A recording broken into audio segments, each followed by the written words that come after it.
Hi, it's Susan from Worldpeacefull. This video is about the ushering in of 2020. The theme for this year will be clear seeing, 2020 vision. I also get the sense of also a retrospective vision where we're looking back over things and making decisions about what it means. So we need to get informed. In order to see clearly in the future, we need to know what's happened. Now, this video is being influenced by what just happened on my computer. I have recorded another video and I've had all my privacy settings on this computer turned off because I don't want apps accessing anything. And I don't even want to give permission for the microphone or the video. I don't want corporations owning what I produce here. It belongs to me. But I'm curious to ask, if an app is owning the camera, for example, does it own my images? What is the relationship between what I produce here and who owns what? When I publish, does YouTube own it? So what are my rights? And if I'm talking global here, well then where's the international legal framework to protect citizens' rights globally? Because what we're seeing is citizens' rights are not actually being protected. Even the Bill of Rights in the United States is not robust enough to protect the citizens from those who are in leadership positions. Governance around the world is under intense scrutiny by the public as people start to feel the impact of decisions that have been made in their name, but that they don't benefit from. They're also not being given full information, which I think should be the mainstay of any leadership position. I don't mind whether you're in communist China, Russia, the United States, Asia, Africa, Central or South America, and the Antarctic. Wherever a human is, when someone is taking money from that person, they have a duty to provide information to the other party. But what we've seen over centuries, not just within the current cohort of leaders, are trends where they just do what they want. And it's utilising the energy of the public to meet their ends in some cases. There have been enlightened leaders on the planet who have really sought to serve the public interest and typically can come out of great warfare or carnage where people have felt the huge suffering of the public and have responded or risen to the occasion to actually protect the interests. People like Martin Luther King, Mahatma Gandhi, Lech Walesa in Poland. I'm just going into a feeling. Aung San Suu Kyi, who may well have fallen from grace. I don't know the truth of the matter with her, but certainly I've heard her speak and she did have an intention to serve the public. So I don't know what has happened since then. There will be many, I got the feeling of Chile just then. President Allende, apparently was a good democratic leader. President Kennedy, I think had good intent, but I'm just going from my own feeling. I don't know the truth of these people. Gandhi I have probably the most knowledge about because I studied his work and I've also had him come to me in a dream. So I feel probably strongest connection to Gandhi. Gandhi was about truth and love. So what I'm really saying is clear seeing, clear feeling, authenticity being projected into the world so that that other can make decisions about what is being stated.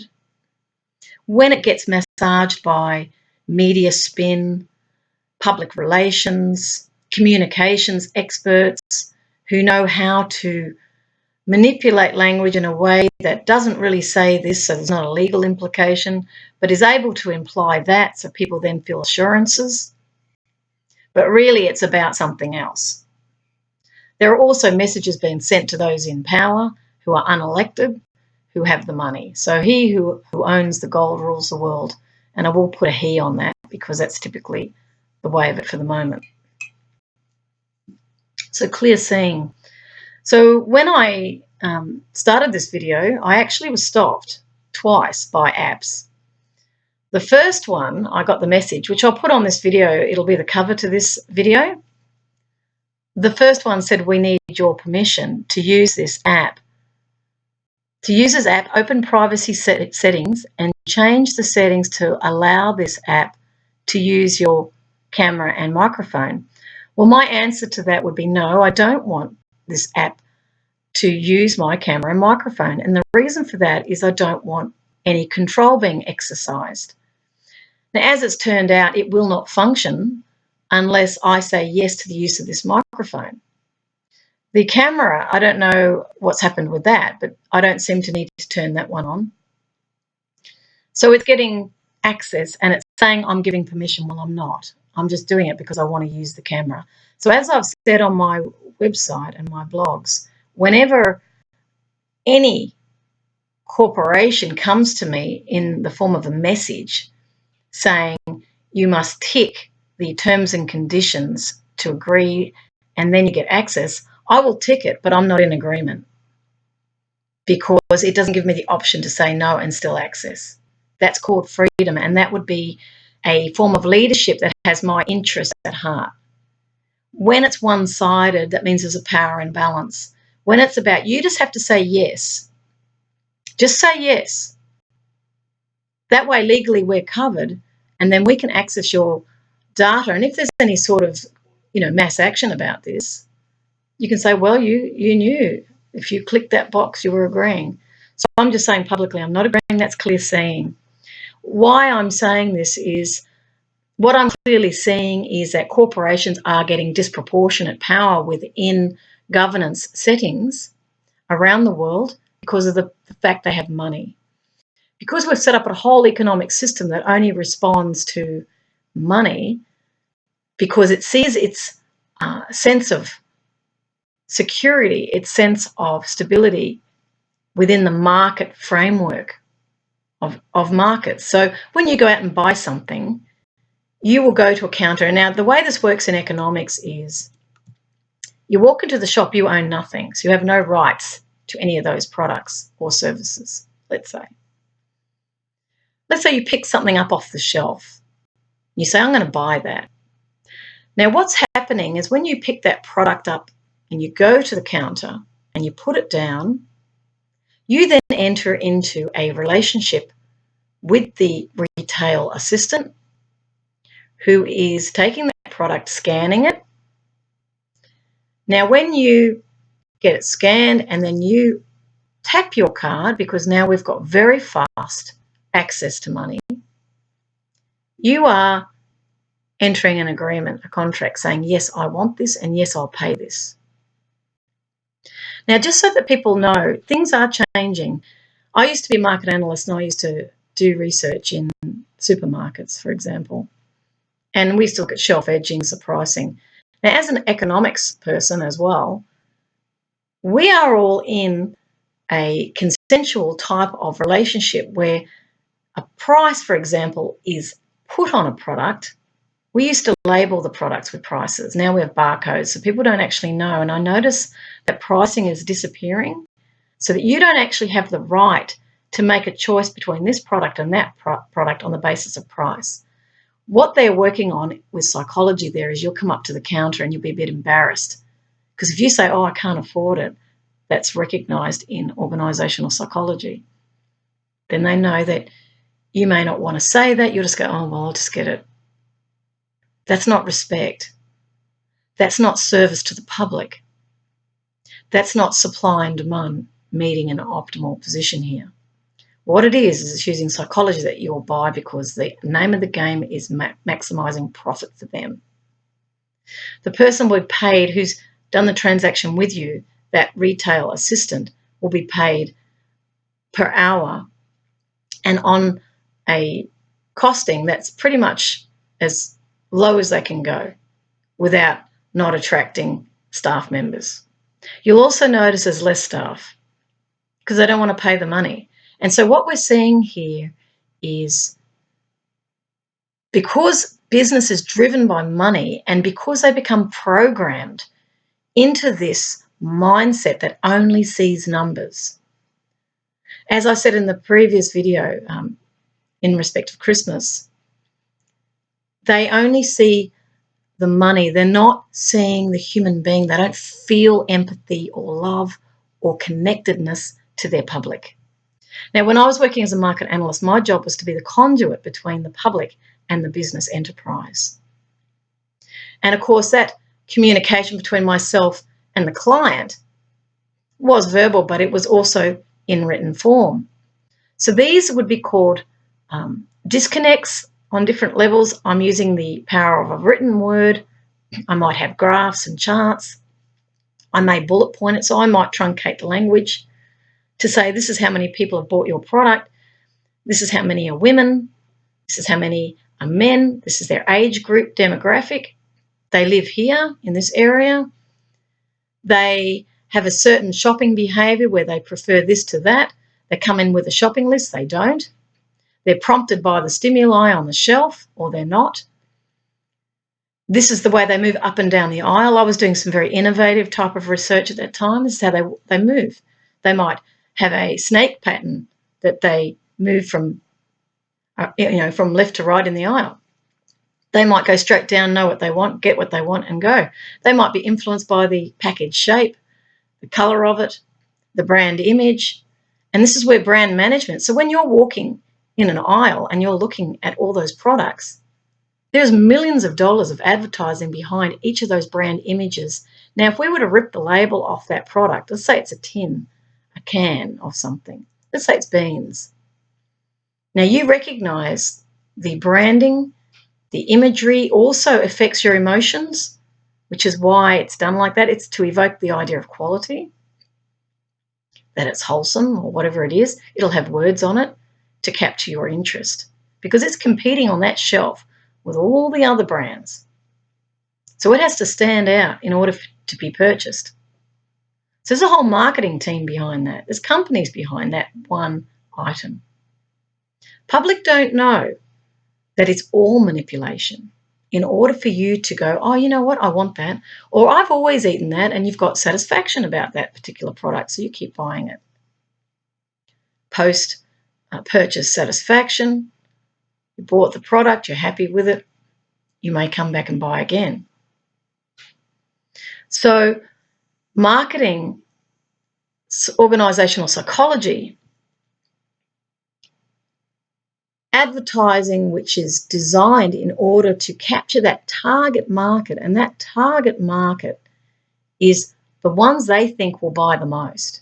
Now, you might have a range of demographics in a range of target markets actually that you're targeting, and they may have different preferences. They might relate to different language. They might respond in different ways. So the advertising is crafted so that it captures what the general feeling of that demographic, that market segment, or in some cases market wafer. They might be wafer thin segments that you're after. You will speak to that, so you'll learn to communicate to that. But ultimately, it's all manipulation in order for you to purchase, because the whole economic system is designed on the maximisation of profit. It's about what we can make from that consumer behaviour.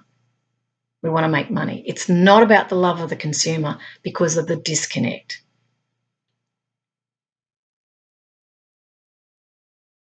We behave completely differently when we're coming from love or sense of community or service.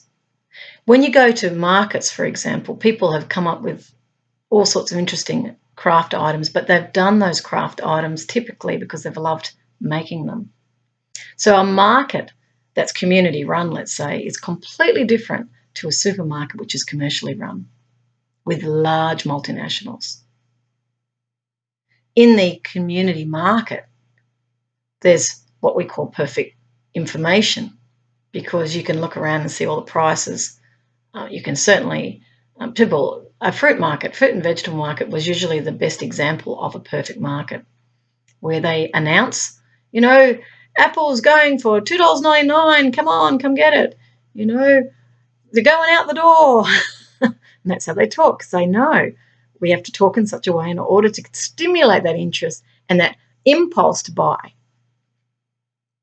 Now, we all see this as normal, this is the way the world is, but prior to that, people were trading in cowrie shells, they were bartering, there was exchanges going on.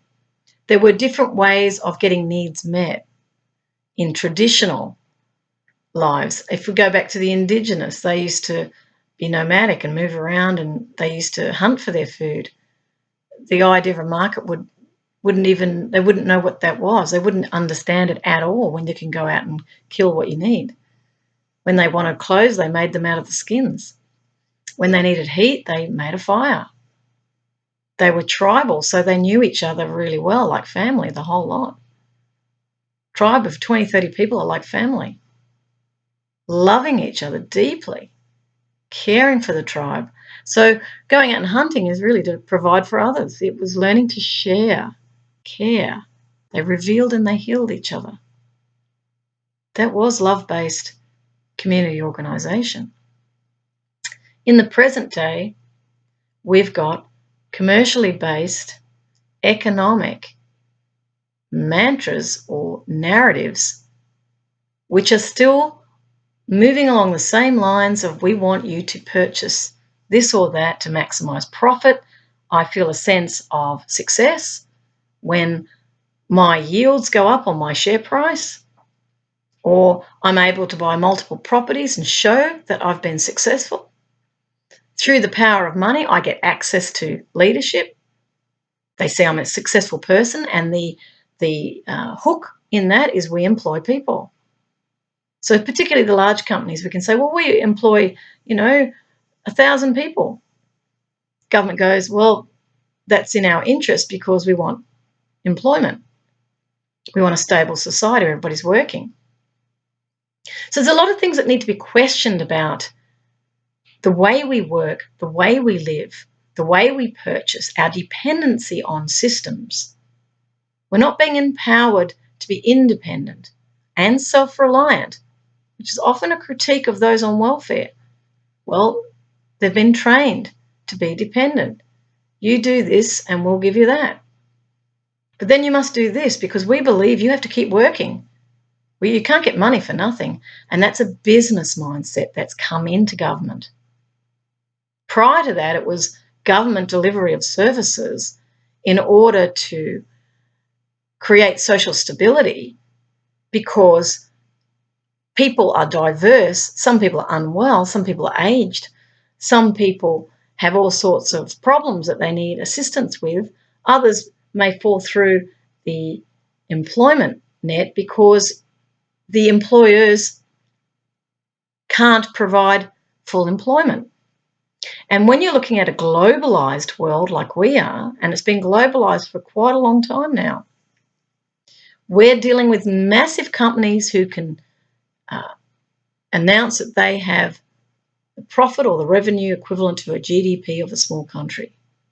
Massive power, because they've been able to get efficiencies out of buying up what we call the marketing chain. Now, that chain could be at the point of the raw materials, so they buy up the minerals. It could be the processing of that, so manufacturing, they buy up the factories. Then it could be the distribution of those. Could be literally logistical transport companies. Then it could be the retailers that they purchase as well. So they own the entire chain. We call it channels, marketing channels. Then they can control price, costs on every step of that chain. And if they've got competitors coming in who are small to medium size, let's say, who may well be in the same market, but maybe they're locally based, they're not going to survive, because those bigger entities can buy everything cheaper. They can buy it in bulk as part of their raw materials, or what is called costs of production. They can keep them very low because they buy in bulk. Now, if you're a small retailer, say you're purchasing even maybe product even from overseas, one would hope they'd be purchasing it and creating it here in Australia, let's say, for the sake of local, keeping the economy stronger here. Because every country is doing the same. They're all trying to maximise wealth, but with globalisation, things are going offshore, so people buy from China, or they might buy from Asia. They'll buy where it's cheapest, that input to their product, and then they'll sell it. They call it value adding. They'll put a price on top of that cost in order to make a profit. So this is turning into a bit of an economic narrative, interestingly enough, for 2020. So we're talking about market power, market concentration, influence, inordinate influence, donations to political parties, where decisions start to be made on the basis of who they see as their constituent. It may not be the public. Michael Moore in his films have made very clear reference to who is buying who. What are those decisions of these leaders? What is the character of these leaders? Are they involved in these inordinate events that have happened, like 9/11? If they're involved in those events and they have told the public someone else was involved, then there's been a massive deception here. So deception is a very important subject matter for 2020. We want to see the truth rising up. Going back to market concentration, we need to talk about the way we produce goods and services, how we meet the needs of the public, and how that balances with the ecological collapse. We also have to look at the militaries. Are they involved in climate change? What about munitions and the pollution of that? What about depleted uranium that is dropped in various countries that has half-life of 4 billion years? What about the toxicity of war? What about the targeting of civilians? These are massive murders. But the language that's spoken in respect of war is often about cherishing war as a form of defence. When they're not defending, they're going into these situations in the pursuit of profit because the business-government nexus has merged. When the Department of Energy, for example, in the United States, is merged with the Department of Defence, there's a very big clue there as to what's driving things. Those people who are fronting up those or heading up those departments, where are they from? Al Gore, in his film Inconvenient Truth, talked about how industries were trying to convince the public that there was no climate problem. They were doing their own studies, and this is what we find. Because they've got a lot of money, they have their own access to scientists, they can come up with research to say to the public, no, this is fine, there's not a problem here. But how does the public get access to really genuine, neutral, independent information when there's vested interest pushing hard against the opposite? What about the electromagnetic frequencies, the phones, the iPhones? My cousin has just been informed that she's got brain cancer. She's on the phone all the time. I was really shocked. She's a very beautiful woman. She's done a lot of business on the phone. Now, if it's known that this is causing harm, and if these medical diagnoses from doctors, because the doctors are coming out and actually stating, the militaries have also stated that the electromagnetic frequency is not good for human health. It's a problem for human health. It's causing cancer. But if we've got people coming into politics through lobbying, if those donating are getting more say than the public, then we have ourselves a problem here in respect of the public health. Who's protecting the interests of the public? This is 2020 clear vision. We need to ask these questions. We are at a very important moment in human history right now, where our world can go one way or another. It either is producing on the basis of small groups who are unelected but who have enormous power, or we come back to community-based decision-making, finding other ways to organise, to maximise well-being, to maximise happiness, to put the people first. People will say more money is power. Is that true?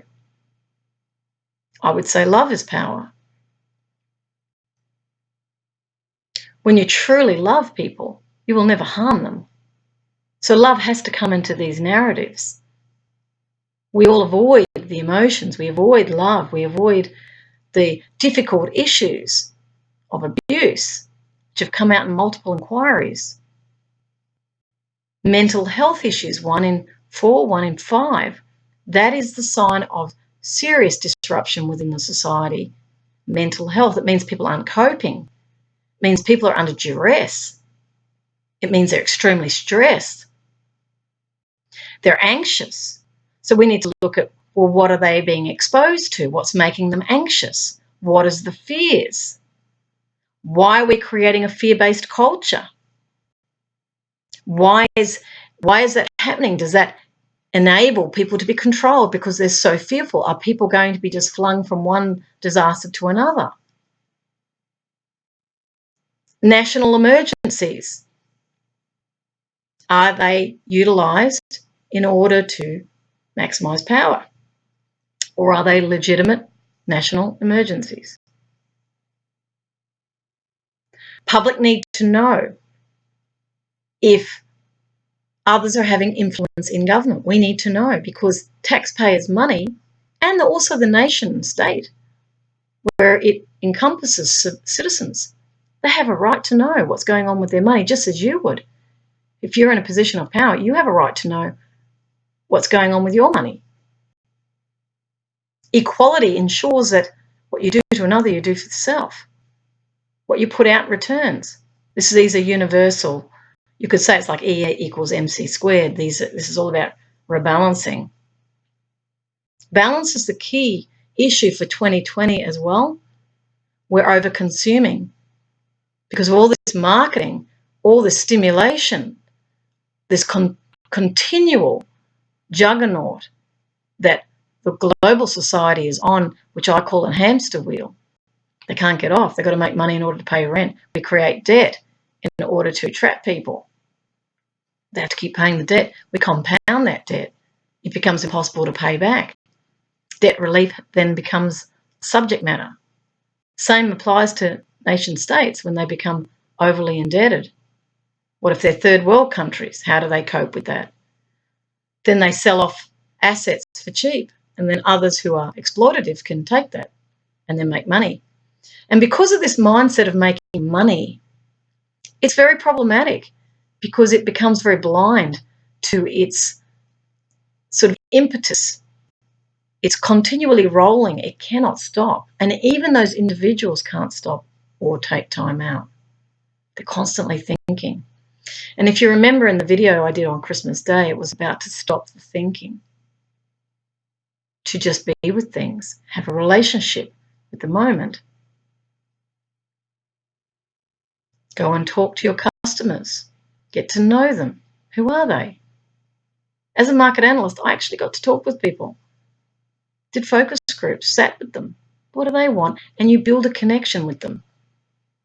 And what happens is you actually join with them, because it's the nature of human beings to join together as family, because we are the same species. And yet we treat each other in segments. You know, you're a value, you're not, because we've got this economic mantra, which is not a human civilization philosophy. It's an economic mantra that sees its well-being very much integrated into an economic system where it's constantly got a profit. That's why we're having the IT revolution, the automation revolution. But these are not solid state foundations to economic growth that benefits everyone. Or some sort of balancing growth. I'm sort of working with spirals at the moment, spiraling growth. But this type of growth is more like going into harmony with current ecological systems. But the 0 point of that becomes who we are as individuals and finding the balance within ourselves, which becomes, in reality, finding peace within. We're all running on these treadmills, and that includes those at the top as well. Without question, that's just the way we do things. We feel a sense of security and certainty in that repetition of a pattern that we're familiar with. But at the meantime, parallel to all of this, or inclusive of all of this, is an ecological breakdown. The fires that are happening here in Australia are wildfires. I saw the smoke yesterday and it was just billowing over Melbourne. It was happening in Bundoora. And I thought about the houses on fire.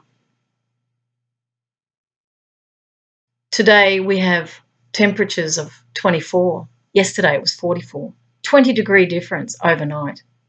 That's a serious problem. Now, people will say we need to create smart cities. Again, that's working off an electrical grid which is coming from coal power. Again, that economic mantra is making a future that maintains profitability, but what it does is it loses the community because the automation replaces people. This predictive type of technology makes us dependent because it wants to think for us. I don't want to be thought for. I actually like thinking for myself. But no one's asking me my permission in reality, and I need to be able to say no without a consequence. I want to be asked about, do I want smart cities? I want it to be in a referendum. I don't want to hear disruption through little groups that meet that the public don't know about, and they're advertised through libraries, because that's how I actually found out about smart cities. I want to be fully informed. I want to know about Future Ready. I want that put out into the public. I want to debate for and against. This is democracy. I want to know about, okay, if we're having a revolution in our schools, in the universities, if we're moving from traditional education and we're moving into this IT, and all these students are being focused on IT because that's where the next revolution is, what of all their talents? What about those who want to be doctors? What about those who are philosophers? What about those who are tradespeople? What about the engineers who have all this natural talent? They're all going down the IT route because it's not unlike being an accountant or being a lawyer. The money's there. And everyone goes, go for the money. Nobody says, go for what you love. And if everybody did what they loved, you would be amazed at the transformation of the entire planet. If government was formulated in such a way to support the true needs and wants, the true talents of people, without trying to put them in boxes for economic growth, which is sinking our ecological future. You can't talk sustainability if you're still working the same economic logic. Einstein said you cannot solve a problem from the same consciousness that created it. You can't. So you cannot apply the same economic rationale and say that's sustainable, that's livable, when our quality of life is eroding, when we've got cameras everywhere, where I've got an app telling me I can't use this device without giving it permission. And what does that mean for me? Well, it's not going to inform me.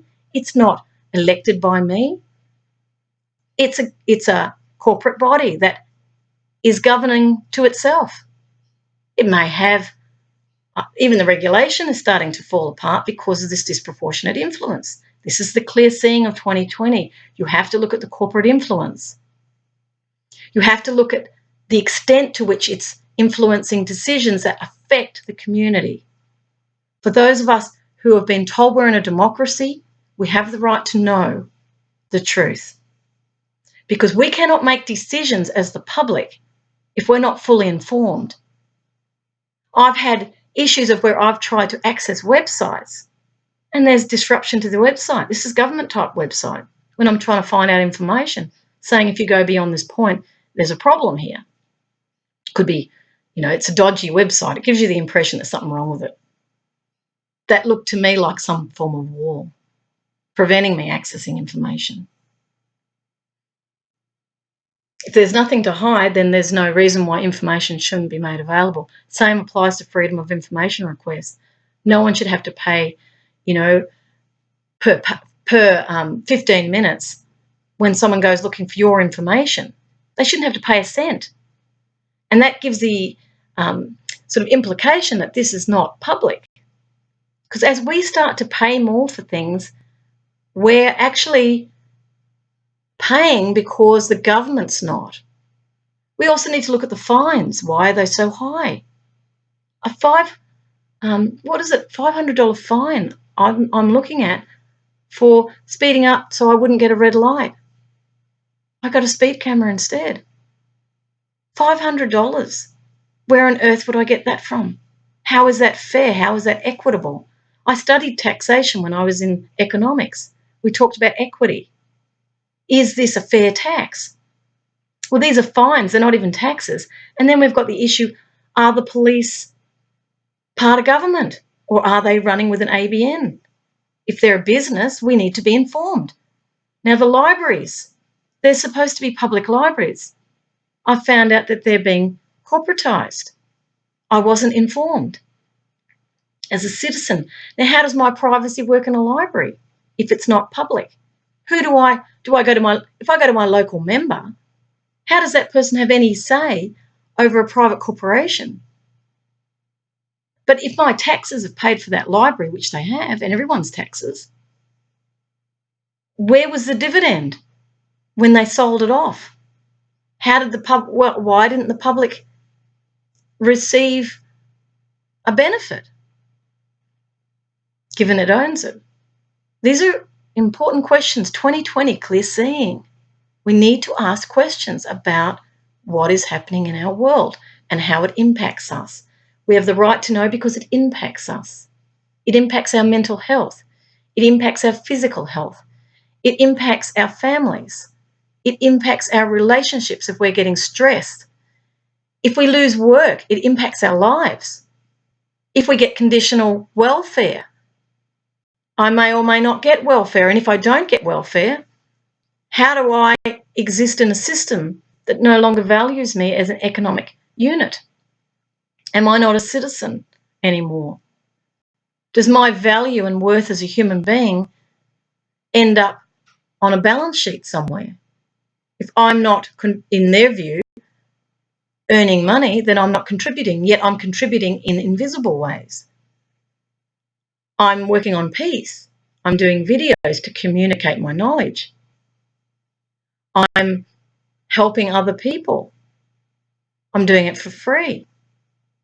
It may not be an economic unit, but that's another issue that needs to be discussed. How are we pricing things? Is GDP a good measure of wealth? What about the real wealth inherent within values? Kindness, caring. These are not motherhood statements. This is part of the human condition that creates that sense of security.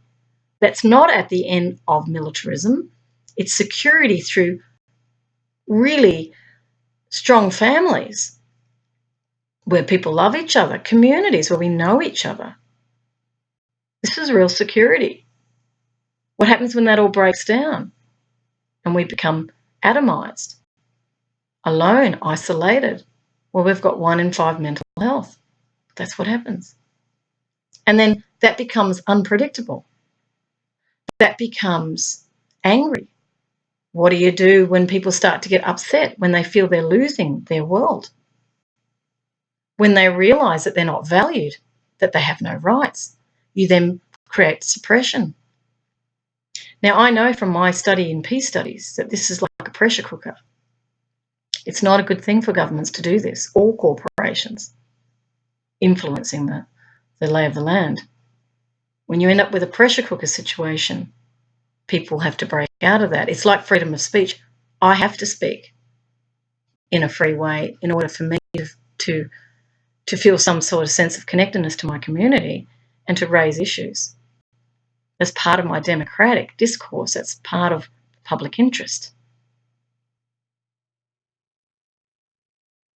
What happens when people start to recognise that their needs are not cared about and their children, what happens to their kids?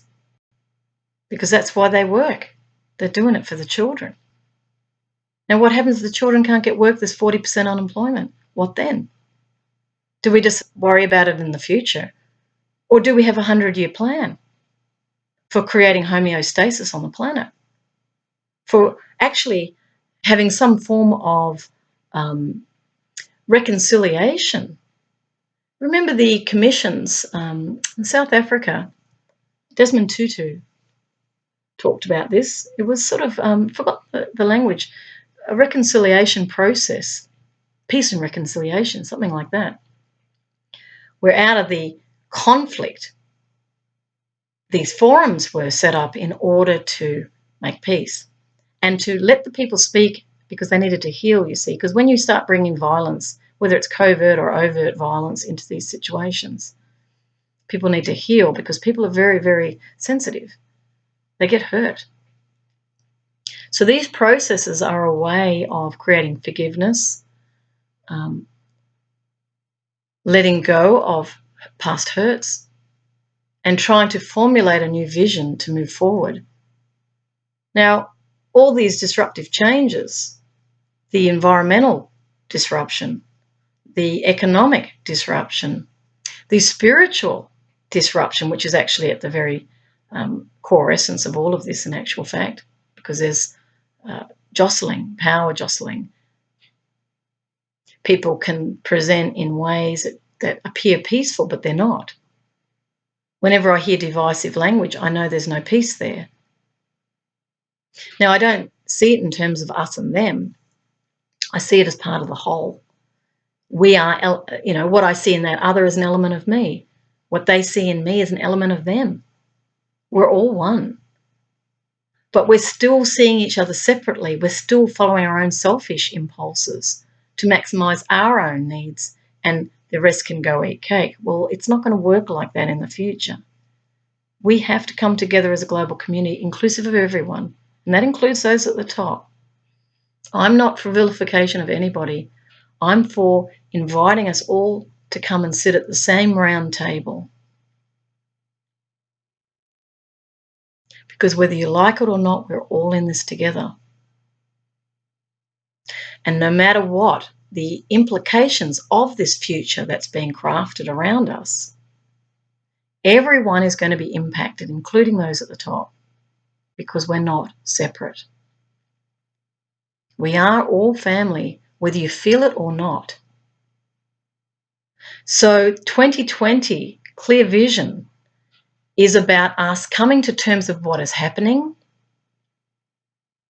getting the truth about the matters that have gone on in the name of the public interest, and that's inclusive of militarism, who often promulgates the idea that they're defending their people or they're defending democracy, but you can't do that through violence. Democracy is about talking. It's about debating. It's about diversity. It's about hearing alternative voices. It's not about suppression.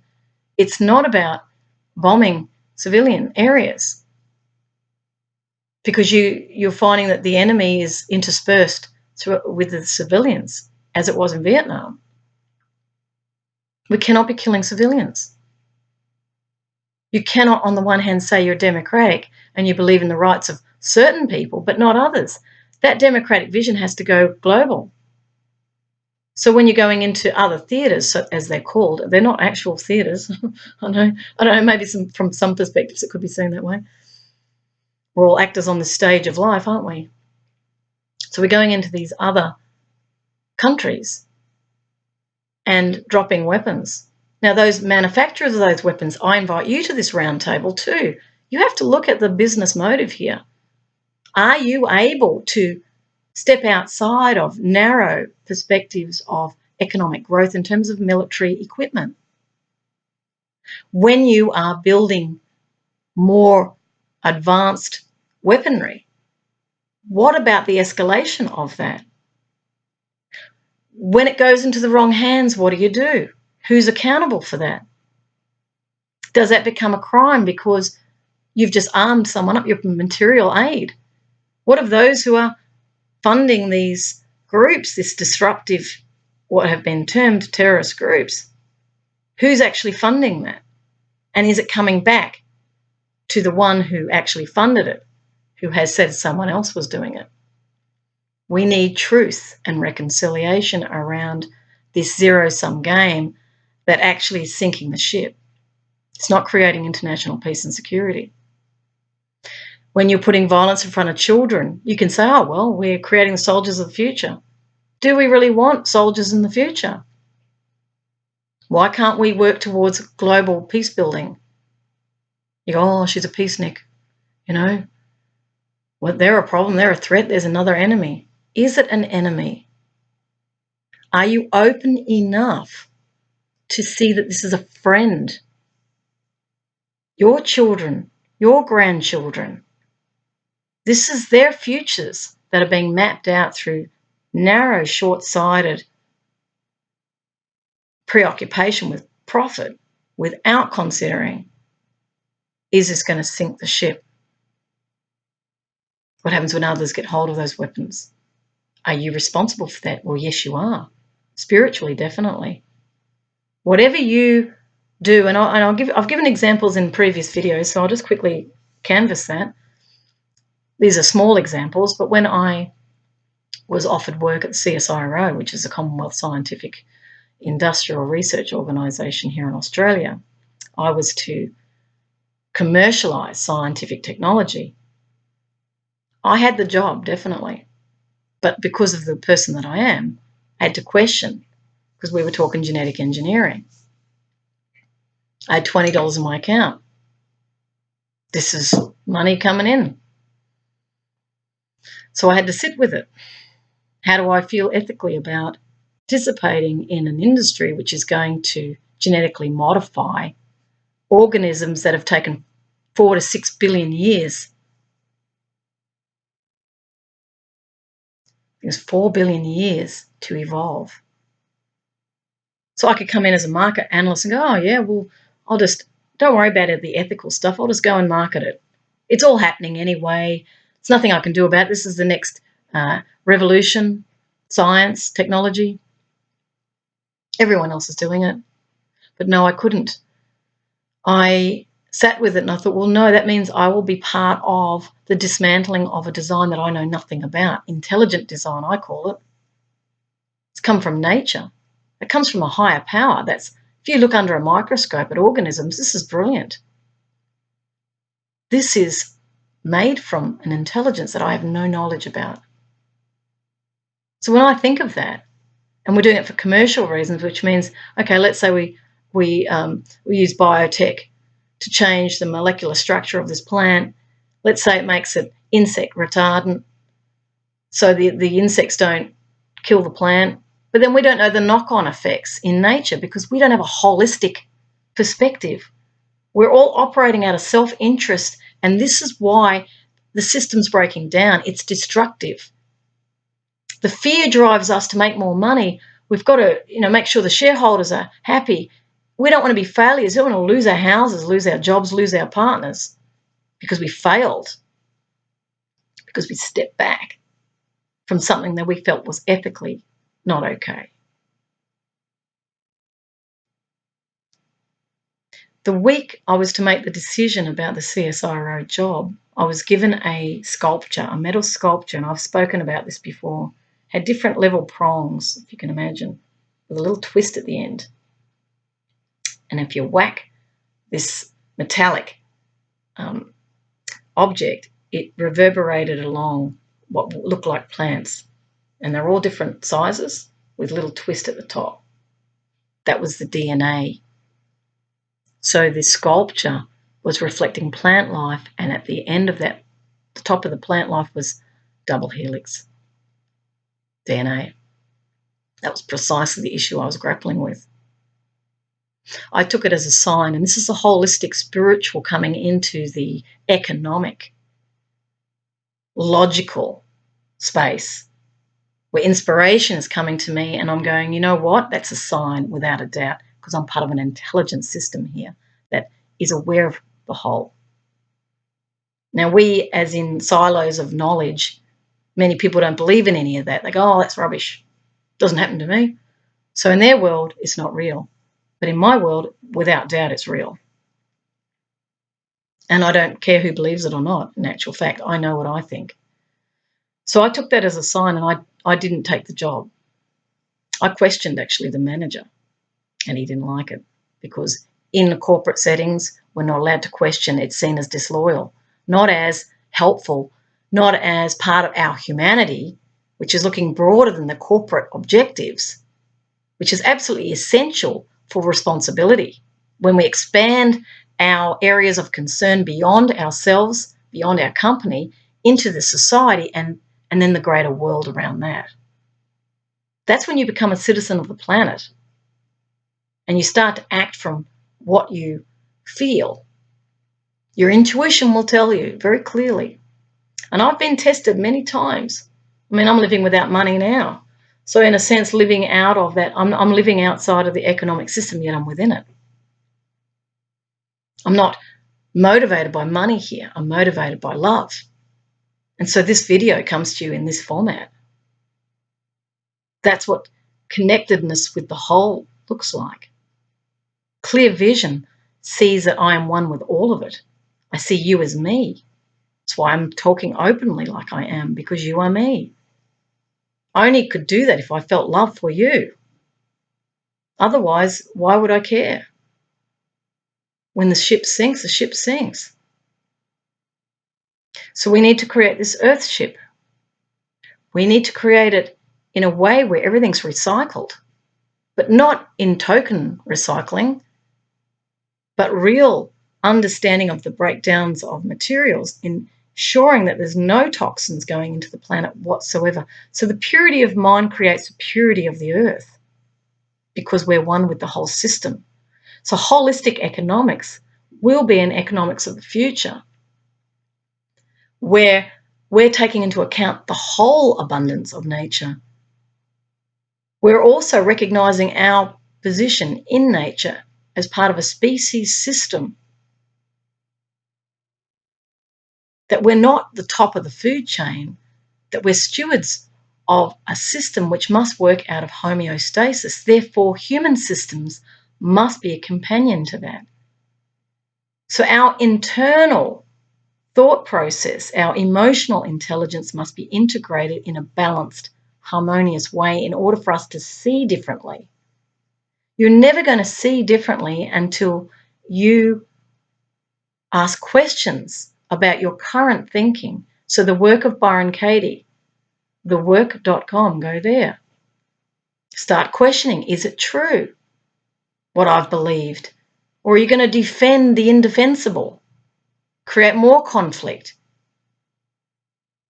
Or are you going to, what I call, recline into Buddha and come into a still point within, which is part of nature, I might add, and allow that wisdom to arise from the position of I don't know. I know that I don't know. And the moment you go there, wisdom arises, because the information comes. Because we're symbiotic with the whole system. We're not separate units. We're not economic units. Our security and our peace is not inherent within an economic system that's extracting too much and over-consuming, where there's winners and losers, disgruntled, satisfied. We have to work with the whole of this humanity. We have to work with the whole of the species system in homeostasis. And this is a spiral. It's not a linear straight line. It's not about accounting. It's about calculating things in completely different ways, where the economic value is understood in contrast with the economic cost, ecological cost, I should say, ecological value. We don't even know how to calculate the loss of a species because we don't have a holistic knowledge of the entire system that's evolved through natural selection, Darwinism. Yet it's an intelligent design. There is a creator. Clearly there is one. You only have to go look into a microscope to see this is intelligent design. We didn't do it. So clearly it's happened. Something far greater of intelligence has created this system. Now, the only way to resolve these problems that we're facing with 2020 clear vision is to start to go inward. When you start to breathe more deeply, you go into stillness, and I'll just demonstrate that.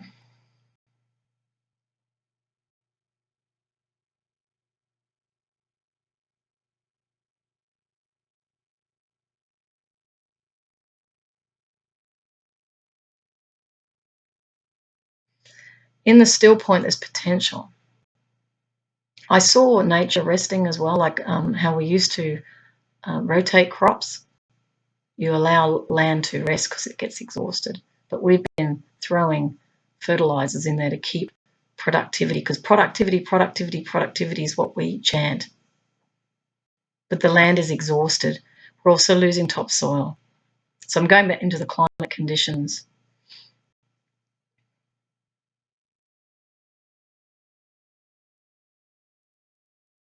The tampering with powers we don't understand because we're a very primitive species, believe it or not. You might think we're advanced, but we're not. And we can't even work out conflict within families, and then we can't even work out conflict between nations. And we're still projecting weapons to frighten the other to do as we want when we're still in control patterns. We have not matured very far. Real maturity is to look at yourself and start to evaluate, is it true? This is where maturity, and because what it invites is I could be wrong. And for those mindsets that have to be right all the time, that's their security that they try to create around them, which is a false economy. The wise ones will be the ones that sit back and go, you know what? I made some mistakes here.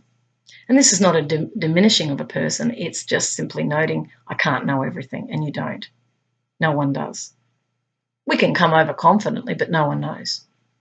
We only can sense, get a feeling, try and put words to it, but ultimately we haven't really self-reflected and examined what we're doing and what impact it's had. And is that going to create a stable foundation for a future generation who have actually had a lot of neglect, particularly this generation coming through now, who have all been raised on iPhones and iPads. They have no understanding of the importance of riding their bikes in nature. They have no understanding of that family sitting around the one table without television. They have no real sense of that innocence that we once had when there was no expectation of what are you going to do for work. We just went out and had a lot of fun. The 80s is often talked about here in Australia. We love that generation. I'm from that. This generation are anxious. Not only do they have nuclear issues, they've got all this evolving technology which is disconnecting them from people. Then we've got the cyberbullying issues. They're dealing with ecological collapse.